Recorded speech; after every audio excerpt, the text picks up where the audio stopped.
Let's go live. I don't know why I did that, but whatever. Welcome to another episode of the Happy Hour Podcast. I am your host, Ricky Valero. On today's episode, we are going to recap a little bit of what happened in week 2, look ahead at week 3, touch a little bit on last night's terrible game, and maybe an outlook for CMC. But of course, we're going to give you Matthew Fox's game of the week, some start and sits that we both like, some bets that I like. You know, if you choose to jump on board, jump on board. If you don't, just complain about it in the comments. But at the end of the show, we'll talk a little bit about the movies like we do each and every week. As always, joined by my partner here, Mr. Matthew Fox. How are you, sir? I'm doing pretty good. You know, way too much going on. You forget how busy NFL season is. But today, you know, the place I like to go for breakfast, they released a candy corn cold brew. It was not bad. Candy corn cold brew. I'm drinking my pumpkin cold brew. I'll take that. But I got some pumpkin spice toast that I can make later. I'm really uncertain how I feel about this scenario that you got going on through my head. So with that being said, last week was the first 2 weeks of the season were crazy. Normally week 2 is when everything comes in and is like normal, but it really wasn't normal, was it? Well, I guess we don't know for sure. You know, is it going to become normal? Apparently, Derek Carr is one of the most prolific passers in the history of the NFL. He's thrown for over 800 yards in 2 weeks, and against two teams you would consider preseason to have pretty decent defenses in the Ravens and the Steelers. It looks good.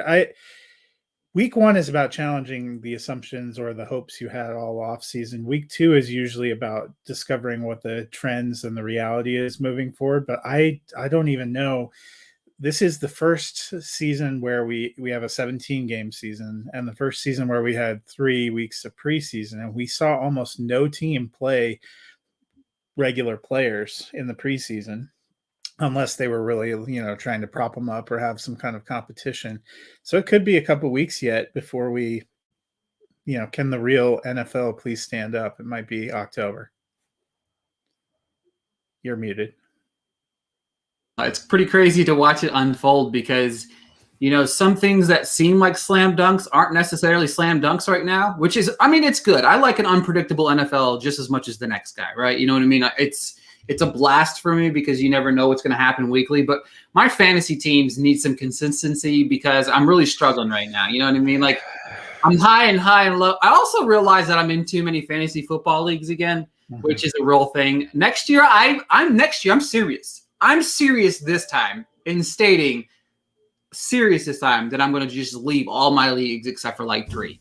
But I've said that every year for like the last decade, and here we are. You know what I mean? Like it does. You know, I'm proud of our friend John, who writes the News or Noise column for us.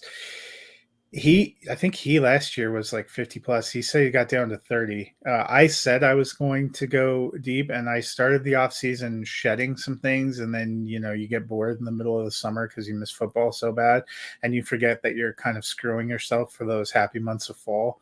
And now I'm at like 39. There's probably, you know, there's a core that I care more about. But it does suck a little bit of the joy. Like, when you have to go fix lineups before a Thursday night kickoff, it's not 10 minutes. I need 65 minutes. I realized that whenever I was setting all my lineups yesterday, I'm like, this is a lot. Ricky, stop it. Just stop it. Like, best ball's the way to go. I think that's what I'm going to do. I love best ball. Yeah. Huh?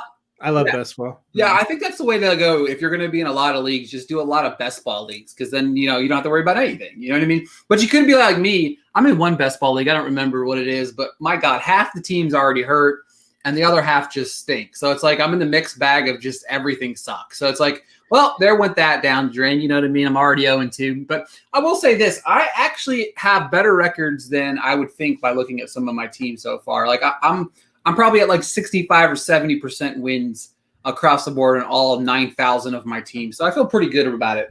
Last night's game was surprisingly a slugfest of just boringness after 2 consecutive really good Thursday night games. Yeah. The Texans are kind of coming back down to earth.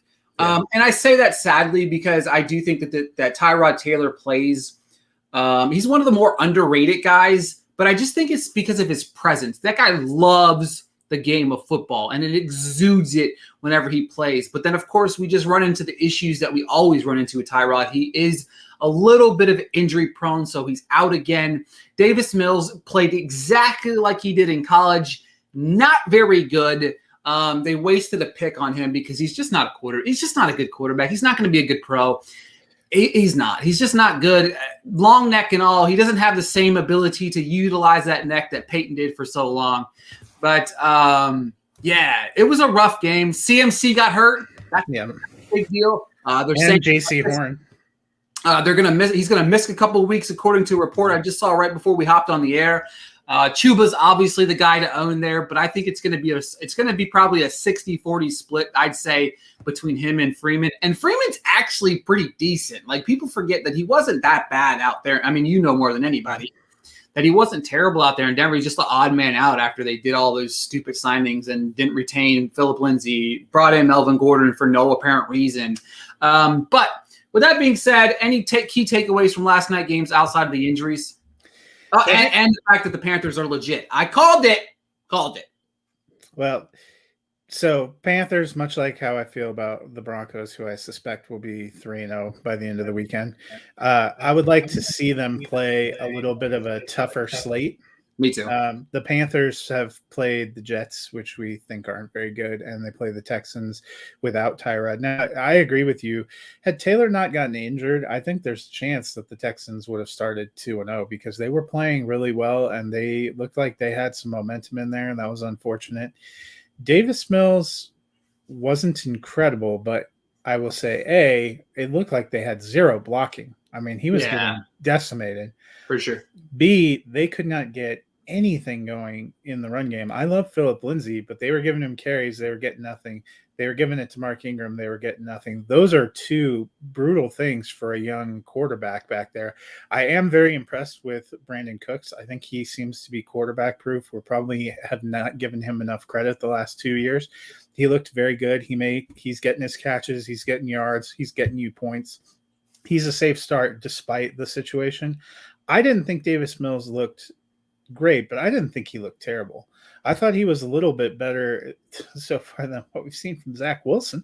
He wasn't turning the ball over everywhere. Yeah, but I mean, I agree with you. I agree with you there. I don't know. I will say another thing that's kind of taken away from is the Panthers' defense is legit. Again, the offenses you say that they have played, they haven't been great. I mean, but they've only given up 30 points in 3 games. That's pretty good. You know what I mean? That's pretty good. But with that being said, let's stop talking about that dreadful of a game, and let's move on to your games of the week. What 4 games do you have on deck for us? What games are you going to pick for your upset so that we can fight about? Let's talk about them. So my morning window game is Washington at the Buffalo Bills. I think both these teams came into the season with playoff aspirations, and both of them were dealt a pretty tough loss opening week. Bills just comedy of errors cost them against the Steelers at home. Washington loses Ryan Fitzpatrick early in the game, ends up losing that game to the Chargers. Washington comes back and beats the Giants. That was a lot closer and a lot higher scoring than we expected. The Bills kind of laid out the Dolphins. I think the Bills get the win here. But that's going to be a tough start for Washington, who has some playoff aspirations to start out 1-2. Whichever of these teams doesn't win, it's going to be kind of an early season blow because both of them had big aspirations. I'm still hanging with Buffalo. They were my Super Bowl pick. I'm not ready to give up the ghost on that yet. Late afternoon window game. The other good morning game that I didn't touch on is Chiefs-Chargers. I think that one could be up and down. Both those teams really, neither of them can afford to be 1-2 either, so that's going to be interesting. The afternoon window game is probably the best game of the weekend. Tampa Bay Buccaneers in at the Los Angeles Rams.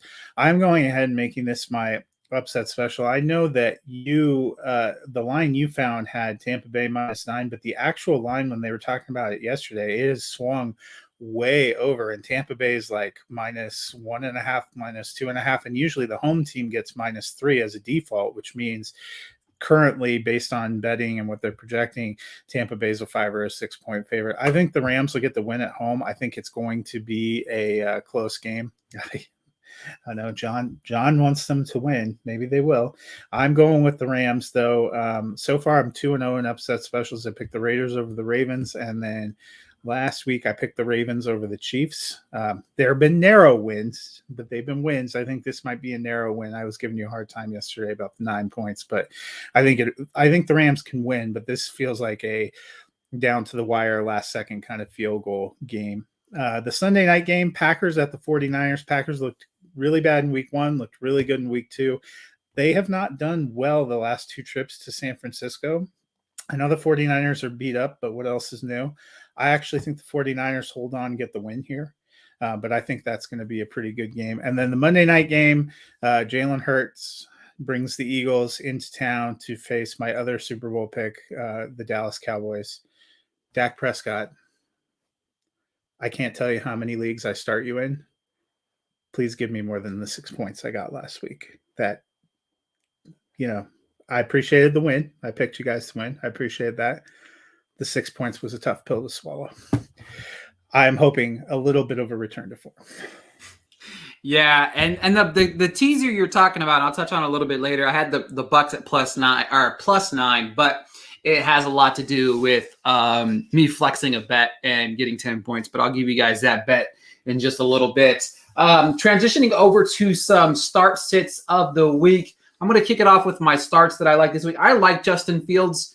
I like to start this week, and everybody's like, oh, no, it's Justin Fields. Well, there's a lot of people out there that have Justin Fields on their team that also have another quarterback. They grabbed him late in the pit. You know what I mean? So if you're battling between 2 quarterbacks, there's not many quarterbacks that I'm starting over Justin Fields this week. And everybody's like, well, it's the Browns and their defense. Well, let's be real. I mean, at the half, Tyrod Taylor had 125 and a touchdown before he got hurt, and I think that team looks a little bit better if he stays on the football field. They also gave up a rushing touchdown, 15-yard rushing touchdown to Tyrod, which is a big deal too because Fields does have that upside to be able to run as well. So they've given up rushing touchdowns to back-to-back weeks to rushing to quarterbacks. That's key to know. So I love Justin Fields this week. I love Kirk Cousins as well. I think that the Seahawks defense is not that good. They just score more points. You know what I mean? And it's just they score a lot of points. And I think this is going to be a high-scoring shootout. I really love all 4 of the big receivers in this matchup. I love both quarterbacks. I think it's going to be I think we're going to looking at a 31-28, something to that, facsimile. Both defenses are not playing that good right now. Who else I like? Tyson Williams for Baltimore. He's in a somewhat of a slug of I don't know what's going on. The eight-headed monster at running back that they got there right now. But the Detroit Lions on the run, I mean, they just got buried by Aaron Jones, which, I mean, if you survived Aaron Jones last week, much praise to you because it was not pretty. I know a buddy of mine, Chris Clarkson, he and I do our bets daily and weekly, and he did not survive Aaron Jones. He had a pretty comfortable lead going into Monday night, and his 4-touchdown game really kind of hurt him. I like Hawkinson, obviously. I think he's just a must-start moving forward and until the end of the year. Quintez Cephas, he's another guy that I think that has really solidified himself as a very good wide receiver, 2 borderline fringe 3. But I do think that he's become a must start. This defense is not good either. So they're going to be playing from behind. He's going to see the targets. I think that he's seen double-digit targets, almost close to double-digit targets in back-to-back weeks. 7. So exactly, which is a lot. You know what I mean? Especially coming from that team. And I like Kyle Pitts this week. I think he finds the end zone. Last week we saw a little bit more flashes out of him. Everybody remember, again, that I brought this up last week, but it takes a little bit to transition from college to pros in the tight end position. Would it surprise? And obviously, the hype has to do with everybody was drafting him so high in redraft and absurdly high in some aspects. And I did have him ranked rather high, but the tight ends are just abysmal this year. Abysmal this year. Unless you have Waller, Kelsey, or Gronkowski.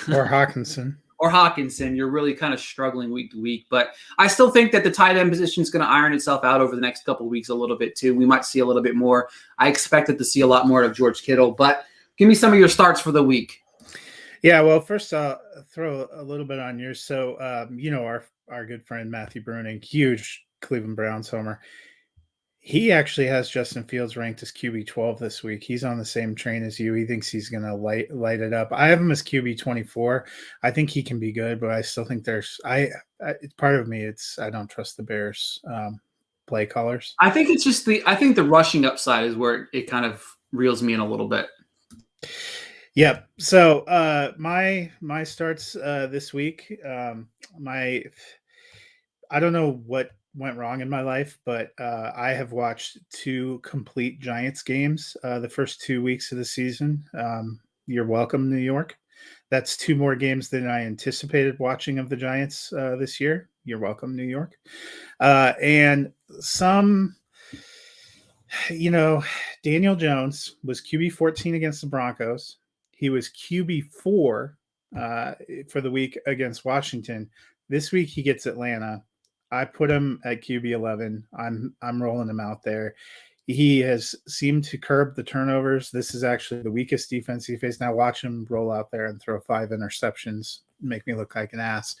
But I'm giving it to him. And on that same train, we thought Saquon would start a little bit slow, coming back from that knee injury, and that the Giants would baby him. And actually having watched 2 full Giants games, that has been the case watching the rotations. But we saw glimpses of Saquon in week 2. He had that beautiful 41-yard run. Did I mention they're playing the Falcons this week?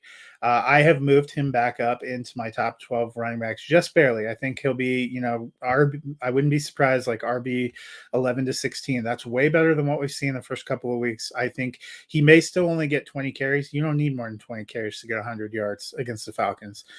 He's looking a little bit better and more comfortable as a receiver. Their line's coming together a little bit. So I know it seems crazy, but I'm going with 2 Giants as start recommendations. My wide receiver start recommendation, I'm going with Cooper Kupp. It seems like for years we've been chronically underrating Robert Woods.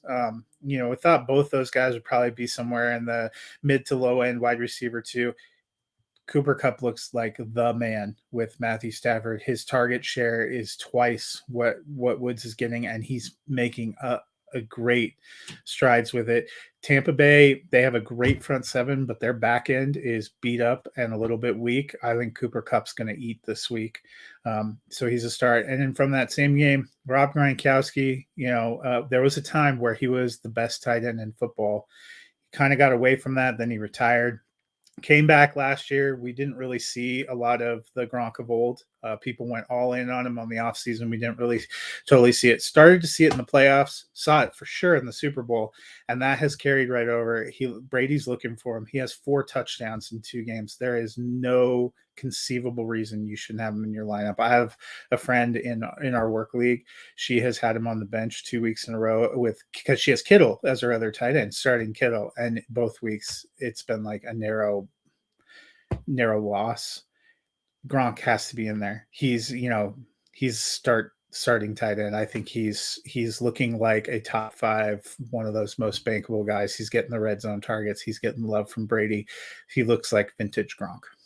Yeah, and Tom Brady looks like he's 24 all over. Actually, the thing about it is I wouldn't even say 24, maybe 32. 30, yeah, 30. Yeah, because 24, he wasn't as good as he was whenever he was 32. You know what I mean? So that being said, some sits for you this week. Derek Carr, the most accurate passer in the NFL history, the man, the myth, the legend, the future Hall of Famer. I'm sitting in this week. And I know the matchup is the Dolphins. I don't know. I don't like the matchup. I could see the Dolphins winning that game, even with Jacoby Brissett. I mean, Jacoby Brissett could probably be better quarterback than Tua, but that's neither this conversation here, neither here or there. I'm not a big Tua guy, never have been, but Joe Mixon. Just real quick, I think Dear Evan Hansen has a better chance of winning Best Picture than the Dolphins do of winning in Las Vegas this week. We'll speak more about that travesty of a train wreck of a thing in a little while. But with that being said, I will say that you lost my train. Joe Mixon. Okay, so I say this lightly. If you have other options, sit Mixon, right? Pittsburgh's defense is legit. Their run defense is legit. But if you have to start him, start him. You know what I mean? I understand that you do. You drafted him high. only if you have other options, okay? Only if you have other options. And then my last sit is Chase Claypool. I foresee this possibly being a one-sided, or I just expect it to be a low-scoring game. And I expect that Pittsburgh, with the injury to Ben, rely heavy on that run game. And before I let you talk about your sits, we got a question on the board. We got Alexander Mattson or James White. PPR. White yeah, for me. It's a White for me easily. I think that he's carving himself a little bit of a role in that offense. It's not big yet, but I do think that he's got himself. I mean, he has got the 9 carries, 32 yards, but he does have 12 catches in the first 2 games of this season for 94 yards. So I really find himself with 7 in game 1, 6 in game 2.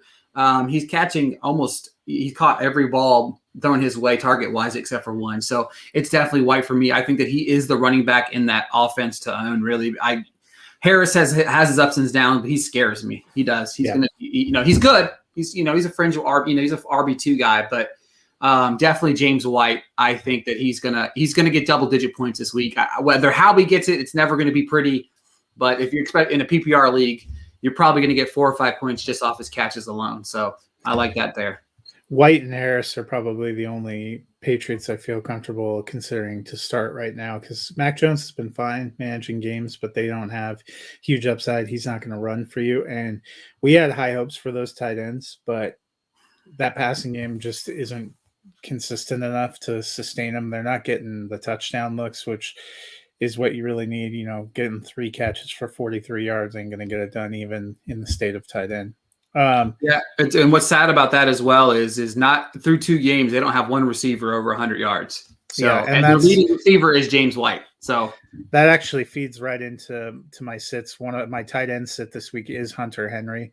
I had hope. It seemed like the way they were going all in with him and Jonnu Smith, you could potentially have 2 tight end ones there, and they were going to try to recreate kind of the glory days with Gronkowski and Hernandez before all that off-field stuff transpired. But they just don't have that kind of a passing game. Jonnu hasn't been great either, but he feels like a better bet to get a red zone target than Hunter Henry right now. Hunter Henry's like tight end 27 through 2 games. That's not getting it done, even in a weaker tight end market.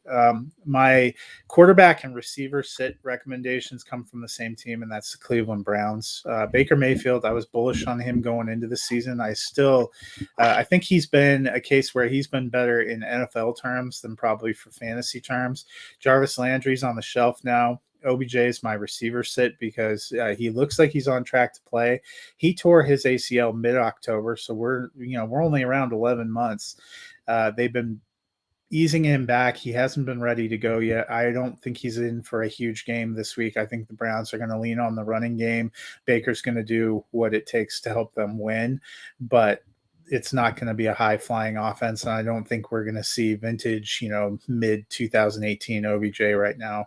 I think you need to moderate expectations. I have Baker as a low-end QB2 this week, and I have OBJ down in the just outside wide receiver 3 range this week, so I'm not rolling them in my lineups. And then my running back sit is Clyde Edwards-Helaire.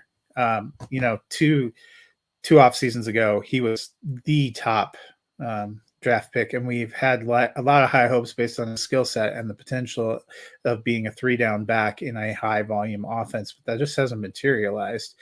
This last week, he didn't get any targets in the passing game, only got 13 carries, 46 yards, crucial fumble. He right now is running back 57 through 2 weeks.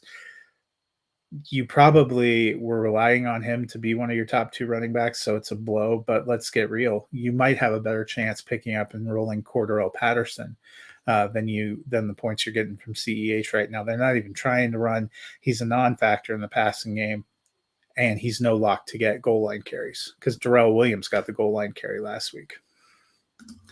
Yeah, there's a lot of murky running back situations right now. Anybody that's watching, if you're listening at home, we got our boy John in the comments here.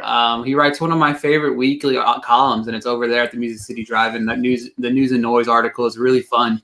I think it's different, it's unique, and it's one of my favorite articles that's written. Just so happens to be for our website. But last week, recap for my bets from last week. I had the Rams at -3.5. The line moved to 3 before kickoff, and I actually had it. But that lost because, the Rams ended up winning by 3. I did have the Carolina Panthers +4.5. That smashed. I had the 49ers at -3.5, which smashed. And then my prop bet of the week was Tyrod Taylor over 224. And it really breaks my heart because it would have hit 100% would have hit. But he obviously got hurt. So then I ended up losing that bet. All right. So real quick, Superflex, I got Derek Carr and Devontae Smith, and I gave up Daniel Jones and Mitchell. I just got Pat and Justin Herbert quarterback 1 and 2. Derek, you got Derek Carr and Devontae Smith. I like that. Yeah. Yeah, I like Derek Carr. If you can sell high on Daniel Jones right now, do it. I mean, I don't blame you. I mean, it's the wheels will fall off soon. So I'm not ready to give up my prediction that Daniel Jones is not a starting quarterback in 2022. Oh, yeah. I think he's talking about the Packers, not the Pacers. It's not an NBA show. I'm just playing around with you. But yes, I agree. I like the Packers to win too. Matthew Fox does not. All right. So for my bets for this week, so last week I went 2 and 2. I want a technicality. I want it to be 2-1, and I got screwed by Tyrod's leg, but we won't go there. A few bets that I like this week. I do like the Steelers money line at -158.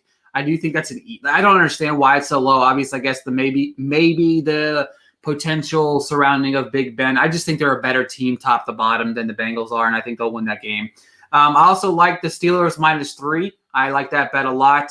I love the Bears +8, +7.5, either or. That game's going to be closer than I think that people think it's going to be. I don't know why there's 7. I mean, Justin Fields brings a different dynamic to this offense. He really does. I understand the line at 7.5 of Andy Dalton starting, but I just feel like it's a little bit different there. 2 other bets that I like, 2 props that I like this week. I've given out all sorts of bets this week. 2 that I like Leonard Fournette over 20 receiving yards. That's sitting at -113.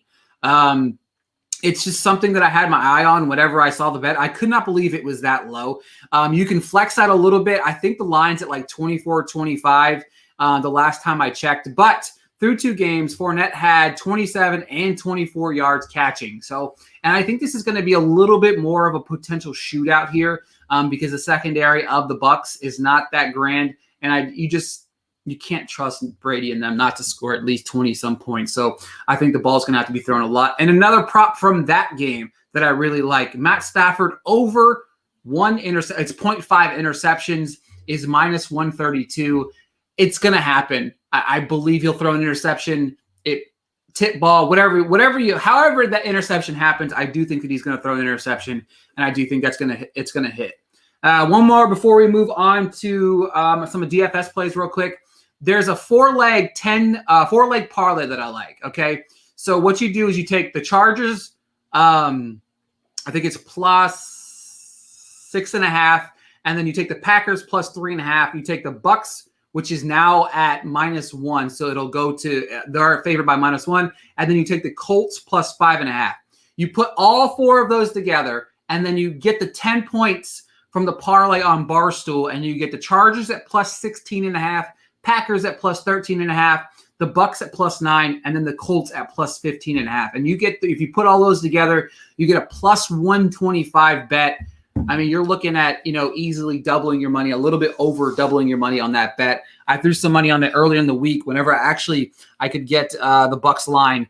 I actually have another one out there. I got to find it, but I got the Bucs when it was even money. I actually got the Bucs at +10 too, but. I really feel like the Packers at +13.5 is a shoo-in.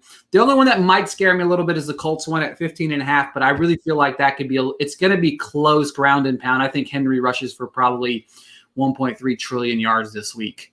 MVP Ryan Tannehill. With that being said, moving on with some DFS plays, Ryan Tannehill still sucks. Trevor Lawrence at 5,500 is very, very, very cheap. I don't think that game's going to be all that appetizing maybe to even watch for the Jaguars. They probably get blown out, but we know that the Cardinals throw the ball. We know that offense moves very fast. So if they're going to have the ball a lot, he might throw a couple picks, but at 5,500 and you pair him with Marvin Jones, who seems to be his go-to guy, he does. I mean, Marvin Jones has looked fantastic through 2 games. Jones has 11 catches for like 122 yards and 2 touchdowns, scored a touchdown in both games so far. I love that pairing there, $5,500, $4,900. Tyson Williams, talked about him a little bit earlier at $5,800. Those are some of the plays that I like this week that I'm kind of shoehorning in to my picks. With all that being said, that was a lot to really kind of unravel on all of you guys. But I think, did you not like any of my picks? I don't think we disagreed this week. No, I said earlier, the first 2 weeks, I had some maybe hot take predictions. Last week, all my hot takes seemed to pan out. I went 14-2. Really, that'll probably be the zenith of my career. I expect to lose to my wife from here on out.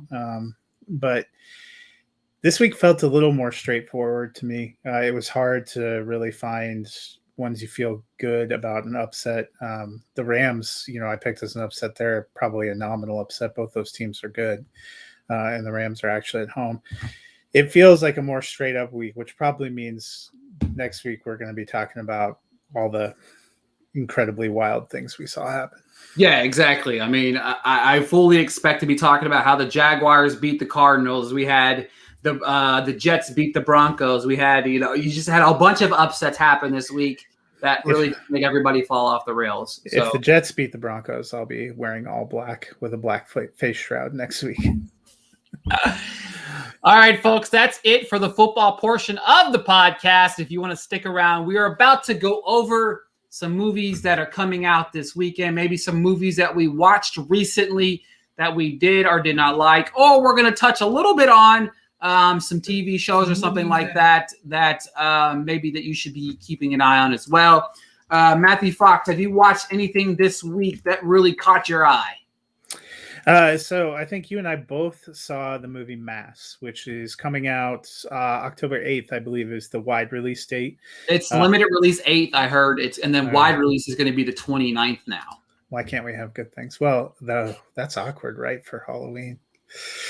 Anyway, it's not a horror of a movie. So, well, it's not a lighthearted film. It was one I think had seen originally at Sundance. I've been looking forward. Is probably the wrong word. I've been anticipating seeing it, and it definitely delivered. It's an emotional gut punch, basically about two sets of parents 6 years after a school shooting that gather to talk about the roles of their children, one of whom was the shooter, one of whom was a victim. Very important subject. I thought it was handled very deftly. Franz Kranz, who wrote and directed this, you may have seen him. He's a guy who's done a lot of Joss Whedon projects. He was in Cabin in the Woods. He was in Dollhouse.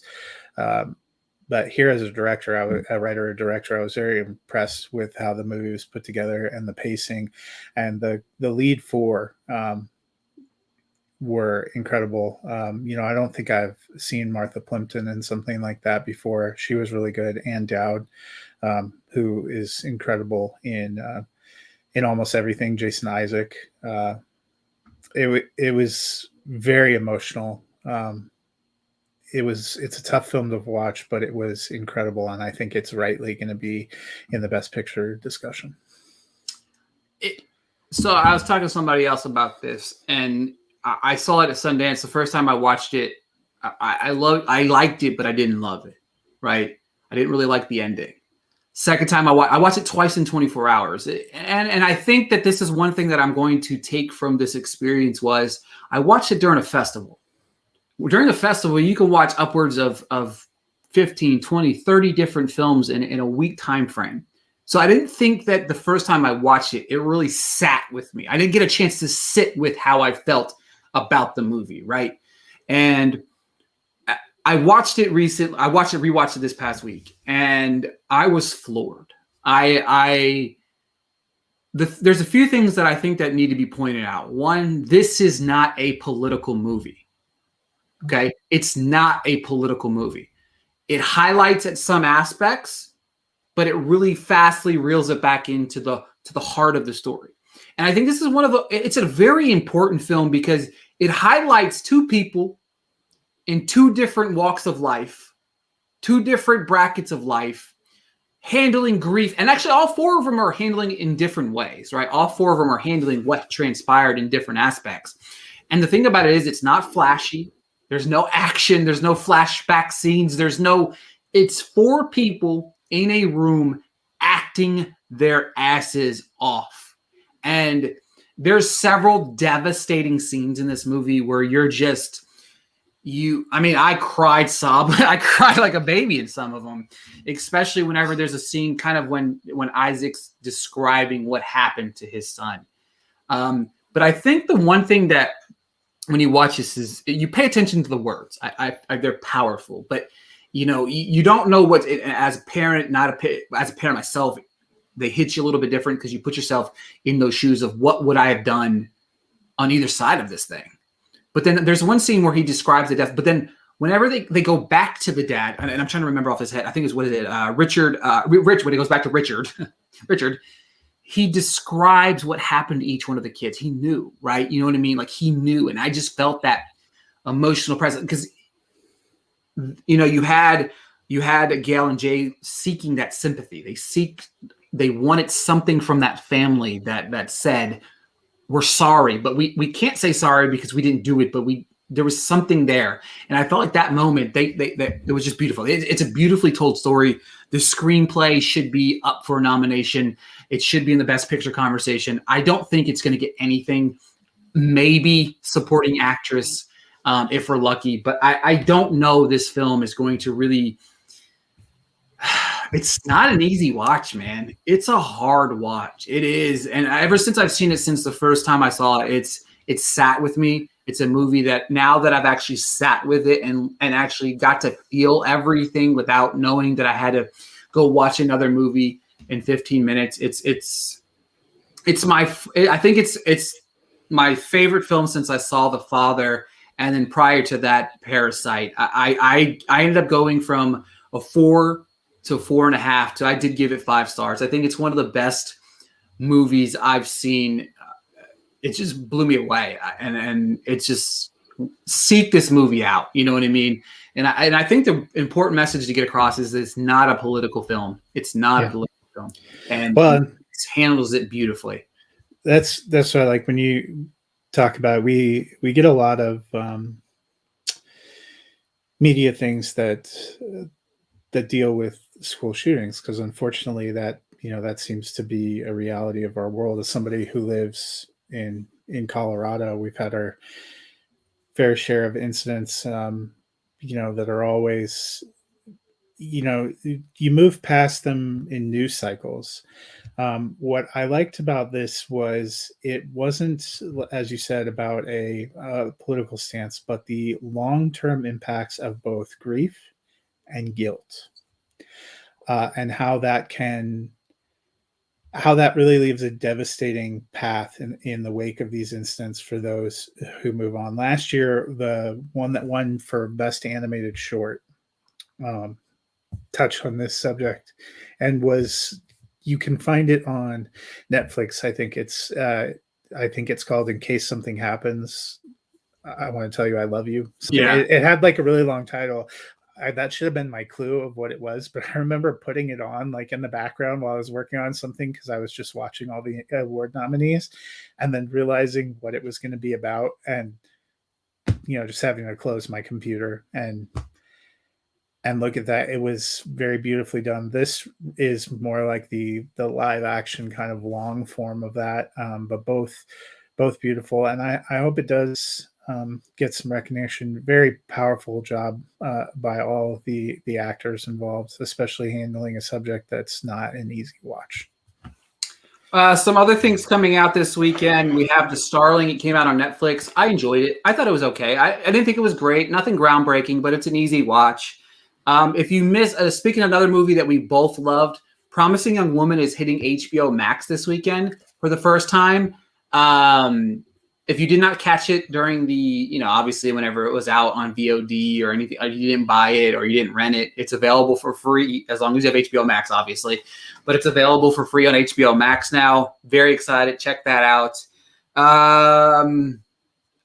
Midnight Mass comes out on Netflix.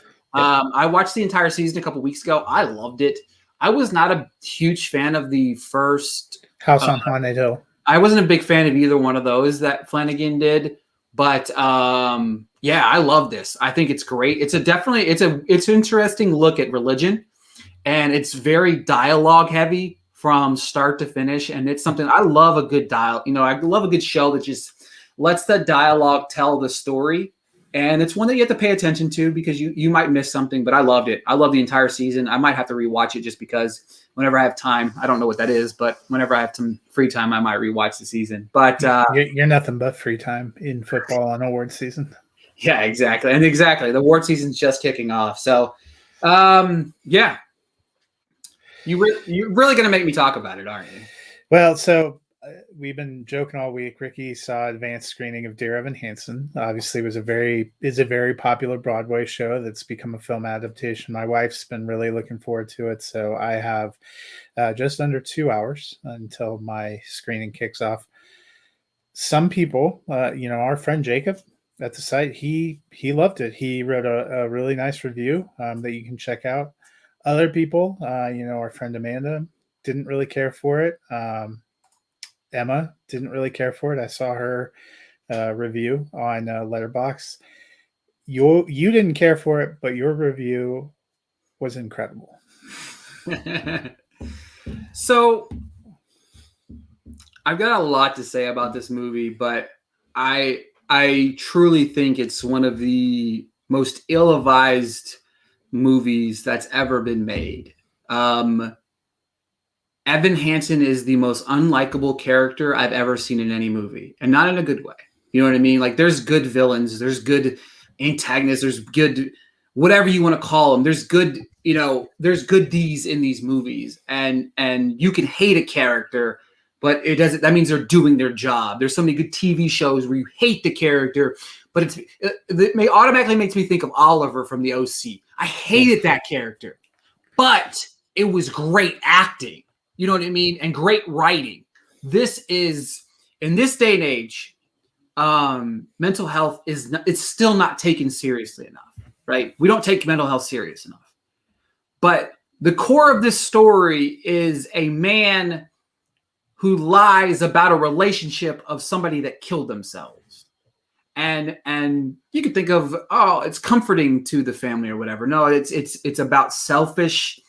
It's about followers on social media. It's about clout. It's about getting with the sister of the kid that killed himself. Like it's a selfish gain. And I don't understand how this was a Broadway play. I don't, because it's so problematic. Do you know whether I had to wonder if they made some changes in the adaptation? Okay, so I remember the Broadway show is pretty beloved. Yes, but I do think that, I read Matt Nagla, who's over at the Next Best Picture, said that the story, and he still thought, there's a lot of people that still think that the story, even on Broadway, was problematic. And apparently a lot of it's similar. Apparently the ending's just a little bit different, which the ending is downright deplorable on itself. I could go on a tangent about how horrible the ending is for about an hour. I don't know. I never knew anything about the Broadway play. I didn't care to know about the Broadway play. And the thing about it is, everybody's like, go into it with an open mind. I did. I watched a 40-year-old man play a 16-year-old. But the thing about it is, if I listed all the things wrong with that movie, that would be number 50. I don't care what he looks like. The acting, he's a terrible actor. He's a terrible actor. I'm so angry. I've never been, okay. I went with a buddy of mine who has gone to plenty of screenings with me. He's my screening buddy. You know what I mean? He's my screening buddy.